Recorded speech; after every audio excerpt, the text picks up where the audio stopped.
Hello student, welcome to my topic sandhi. Hindi grammar का topic संधि है, पार्ट नंबर थर्ड। कितना है पार्ट नंबर? ये थर्ड। फर्स्ट नंबर पार्ट में हमने क्या की थी? संधि की थी। और संधि में हमने क्या किया था? पार्ट नंबर फर्स्ट में हमने संधि की परिभाषा की थी। और संधि सेकंड नंबर पार्ट में हमने की थी स्वर संधि। पार्ट नंबर थर्ड में हम क्या करेंगे? विसर्ग संधि। और सेकंड में हमने क्या किया था? सेकंड नंबर पार्ट में हमने व्यंजन संधि की थी। और फर्स्ट नंबर पार्ट में हमने स्वर संधि की भेद और संधि की परिभाषाएं के बारे में जानकारी प्राप्त की थी। तो स्वर संधि किसे कहते हैं? स्वर संधि दो स्वरों के मिलने पर जो होने वाला विकार है बच्चों, वो स्वर संधि कहलाता है। और संधि की परिभाषा क्या होगी?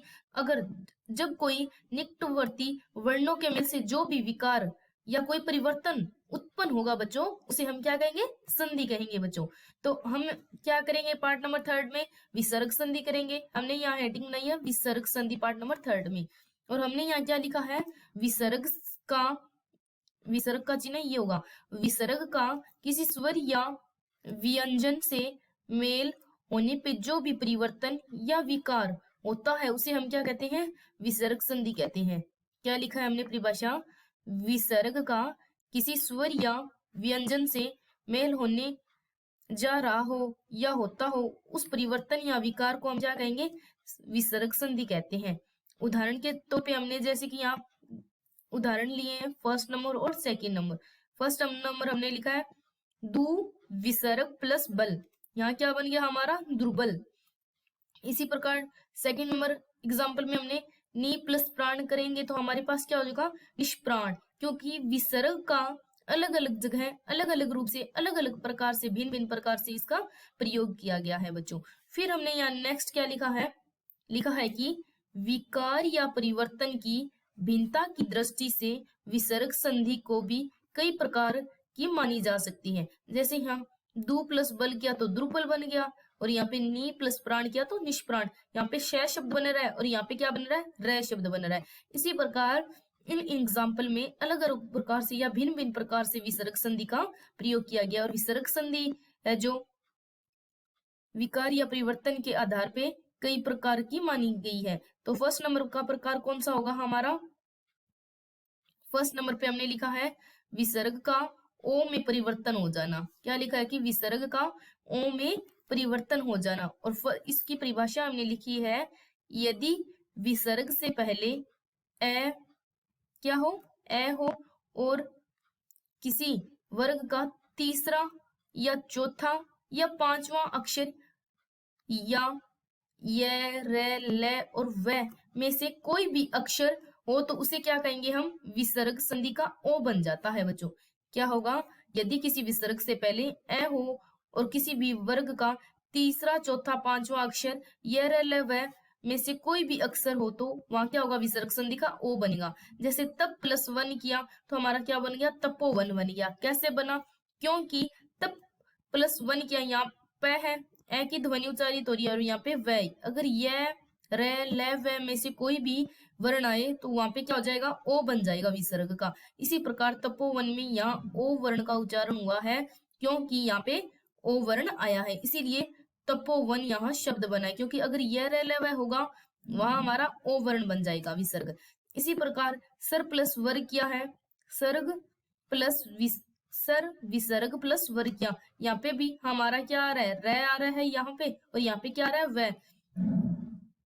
वह वर्ण आने के कारण यहाँ क्या होगा? ओ बनेगा। वह का ओ का वह बनेगा, इसीलिए यहाँ पे क्या बना है? सरोवर। क्या बना है हमारा? सरोवर। और सेकंड नंबर पे हमने परिभाषा लिखी है इसकी विसर्ग संधि की पार्ट नंबर सेकंड पे है कि विसर्ग का रे में परिवर्तन होना। विसर्ग का रे में परिवर्तन होगा। फर्स्ट पे क्या हुआ था? विसर्ग का ओ में परिवर्तन, और सेकंड पे है विसर्ग का रे में परिवर्तन होने पे क्या बनेगा।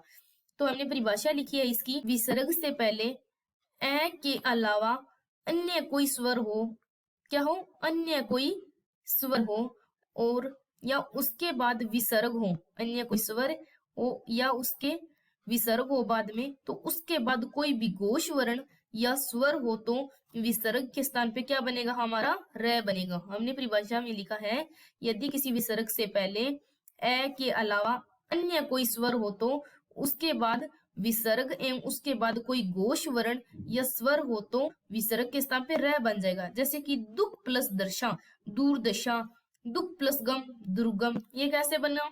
क्योंकि इसमें हमें बताया गया है कि अगर ऐसे पहले कोई स्वर व्यंजन आए, सॉरी बच्चों, स्वर के बाद अगर कोई विसर्ग आए तो उसके बाद घोष वर्ण या कोई स्वर हो तो वहां पे क्या होगा? विसर्ग लगेगा। दुख प्लस गम करेंगे, यहाँ पे क्या होगा? रे बनेगा। कौन सा? आधार है।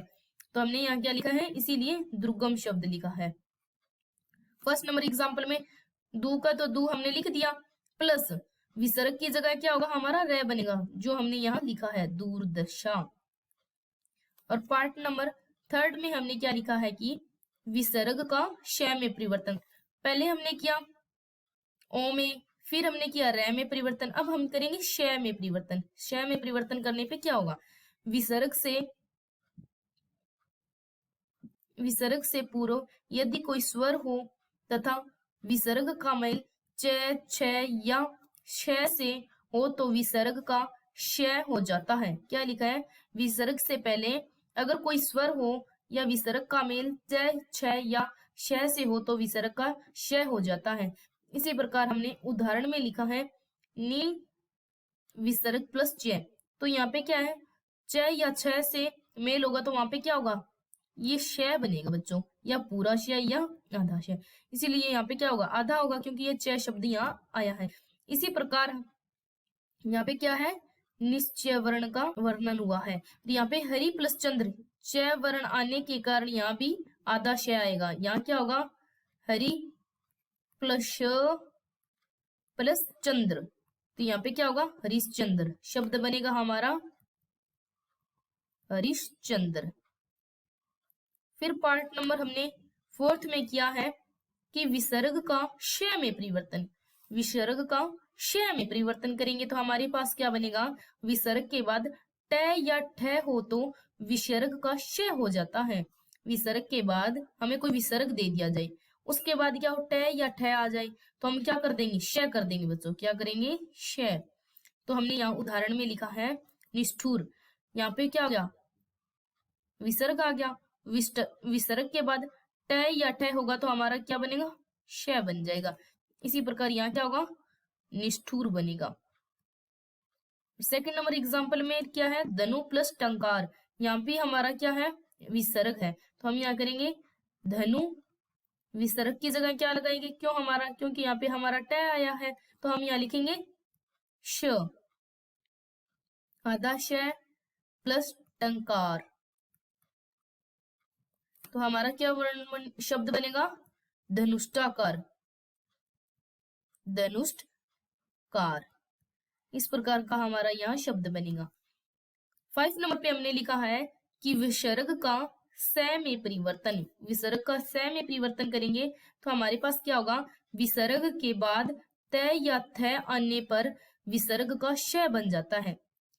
त या थ होगा तो श बनेगा। जैसे कि मन प्लस ताप, यहाँ पे विसर्ग की जगह क्या होगा? मन प्लस स करेंगे फिर ताप लिखेंगे।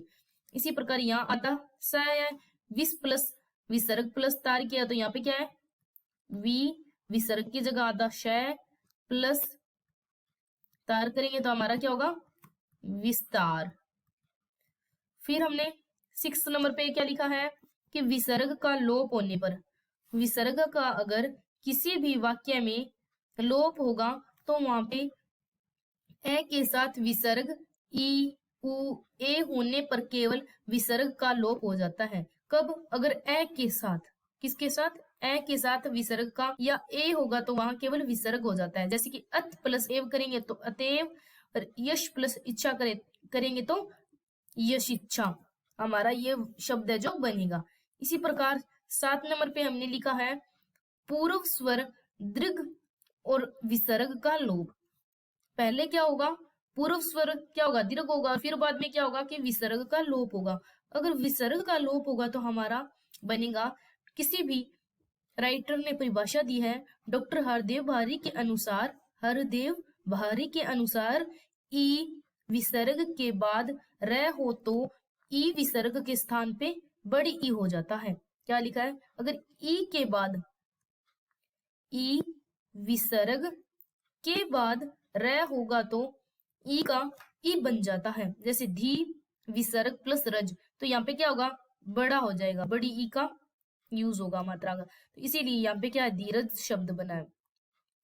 सेकंड नंबर एग्जाम्पल में नी विसर्ग की जगह होगा हमारा र आया है, जहां र होगा वहां क्या होगा हमारा, बड़ी ई का यूज होगा, बड़ी ई प्लस रस, तो हमारा क्या बना, यहाँ शब्द बनेगा, भाषा दी है कि विसर्ग का परिवर्तन न होना।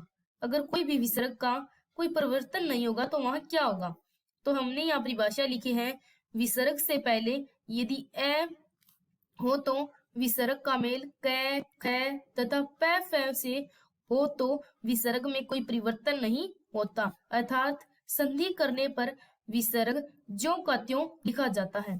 तो हमने क्या लिखा है, विसर्ग से पहले ए हो और विसर्ग का मेल क ख तथा प और फ से हो तो विसर्ग में कोई परिवर्तन नहीं होगा बच्चों, अर्थात क्यों, क्योंकि संधि करने पर विसर्ग है जो ज्यों का त्यों ही लिखा जाएगा। जैसे प्रातः प्लस काल करेंगे, प्रातः काल ही रहेगा, विसर्ग का यहाँ क्या है, विसर्ग ही रहा है, और ये शब्द वैसे के ज्यों के त्यों ही लिखी गई है।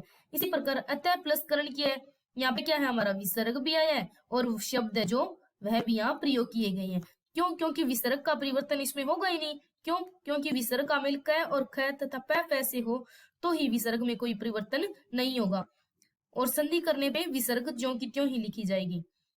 फिर हमारा 9 नंबर की परिभाषा में लिखा गया है